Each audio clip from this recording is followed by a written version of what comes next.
Դու ունես միայն մեկ ընտրություն՝ 300,000 աշխատատեղ Հայաստանի ժողովրդին, թե 300,000 աշխատատեղ ադրբեջանցիներին։ Կա մի բան, որ Իլհամ Ալիևը ցանկանում էր, բայց Նիկոլ Փաշինյանը չտվեց։ Ալիևը Հայաստանին անվանում է պատմական ադրբեջանական հող, Արևմտյան Ադրբեջան։ Նա հայտարարում է, որ 300,000 ադրբեջանցիներ պետք է գան եւ ապրեն Հայաստանում։ Община выходцев из Армении, которые были депортированы там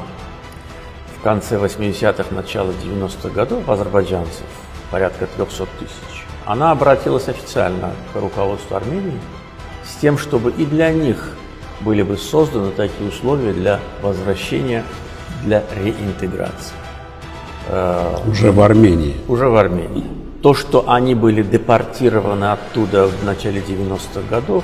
не говорит о том, что у них нет прав вернуться. Ադրբեջանցիները դեպի Հայաստան, ինչը ըստ խոսակցությունների Նիկոլ Փաշինյանն արդեն համաձայնել է, ինչպես նաև այն ամենին, ինչ պահանջել է Ալիևը։